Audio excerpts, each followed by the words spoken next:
In this lecture, we are going to discuss the display property in detail. The display property is very important in controlling the page layout. So, in the previous lecture, we have seen that there are mainly block level and inline level elements, and headings, div, paragraph, etc. are block level elements, and span is an inline element.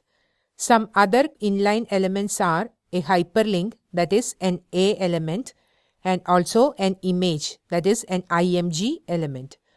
So in this lecture, let's see how we can use the display property to customize the page layout. So by default, each element has a value for a display property. Now the 4 different values that you can set for the display property are block, inline, inline block, and none. So as we have already mentioned, you can use the display property to control the layout of your web page or to decide how your elements are displayed on your web page. Now by default, the value of the display property of h1, h2, div and p are block. Suppose you want to make them behave like an inline element. What you can do? You can just specify p and set the value of display to be inline. Now let's see the difference. Refresh. See, now even other elements are displayed along with the paragraphs. Actually, this is a paragraph. This is also a paragraph, right?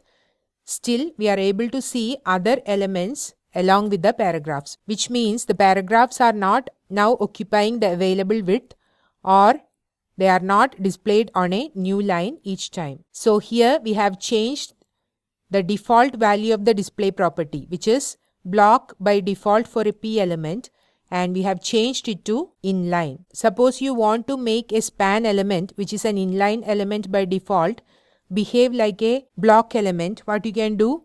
You can specify display to be block, which means an inline element will behave like a block element. Let's see that. Let me refresh. See, these span elements are now displayed on a new line. That is, they are behaving like a block element. Okay. Now another value you can set for the display property is none. Let's see that. Let me remove this. Okay. And for the paragraph, let me specify the value of display to be none. What will happen now? The elements will not be displayed on the page, and those elements will not occupy any space as well. So let's see that. Let me refresh. See, we are not seeing the 2 paragraphs. Here is one paragraph. Here is a paragraph with container div, and also the child span element is not displayed, right? Here there is another paragraph that is also not displayed on this web page. So when you set the value of display to be none, that particular element will not be displayed at all. Now, do you know another property called visibility? You can actually hide an element using visibility as well. You can set the value of visibility to hidden. Then what is the difference between display none and visibility hidden? When you set the value of display to none, the paragraph is not occupying any space. It is like completely removed from the web page. But if you set the value of visibility to hidden, though the element will not be displayed, that space will be occupied. So suppose for the span element, I specify visibility to hidden, and for the time being, let me remove this. Otherwise, all the elements will be removed. So let me save this. Let me refresh. See, we are seeing some blank spaces, but the space is occupied. Here we have a span element. Here we have 2 span elements. Though those elements are not displayed, the space is still occupied. So that is the difference between visibility hidden and display none. When we set the value of display to none, the element will not be displayed. Also, it will not occupy any space. So it will be like the element is completely removed from the web page. Okay. So let me remove this, and you can have one more value for the display property. So we have already seen 3 values. They are block, inline and none. And you can have one more value for the display property. It is inline block. So as the name suggests, it will have the properties of inline elements and block elements. How? Like inline elements, it will not occupy the available width. Instead, it will occupy the width to accommodate the content. And like block element, you can specify box model properties. So we will discuss different box model properties in the following lectures. For the time being, understand that different block model properties are width, height, padding, border and margin.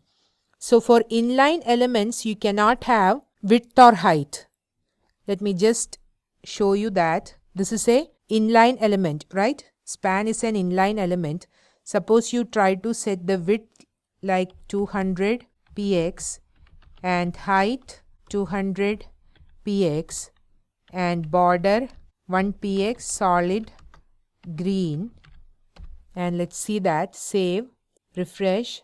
See, are these span elements having a height and width of 200 px here?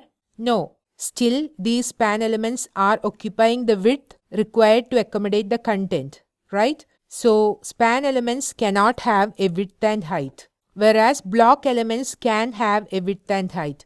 Suppose I specify for H1 width to be 100 px, height to be 100 px, border to be 1 px solid green. Let's see the difference. Save, refresh. See, it is having width and height as we have specified. So block level elements can have width and height, whereas span elements cannot have width and height. But if we want to set the width and height for these elements, that is for span elements as well, what we can do is we can set the value of display to be inline block. So if I specify display to be inline block, what will happen? Let me refresh. See, you are now able to set width and height for span element as well. And if you are specifying the value of display as inline block for a paragraph element, what will happen? You will be able to display paragraphs also on the same line with other elements, and like block elements, you can specify the width and height. Let me cut it from here, paste it here and see, save, refresh. See, this is a paragraph. We are able to set width and height like block level elements, and like inline element, it is allowing to display other elements along with the paragraphs. So if you want to have an element the properties of block level as well as inline elements, you can set the value of display to be inline block. So we have seen 4 different values you can set for the display property, and they are inline, block, none and inline block. If the value of display is inline, means the element will occupy the width just required to accommodate the content, and it will allow other elements to be displayed along with that element on the same line. If we set the value of display to block, the elements will occupy the available width and they will be displayed on new lines. If you set the value of display to none, the element will not be displayed on the web page and it will not occupy any space. And finally, if you set the value of display to inline block, like inline elements, the element will allow to display other elements along with that on the same line. And like block elements, you can set the box model properties like width and height. We will see the CSS box model and different box model properties in following lectures.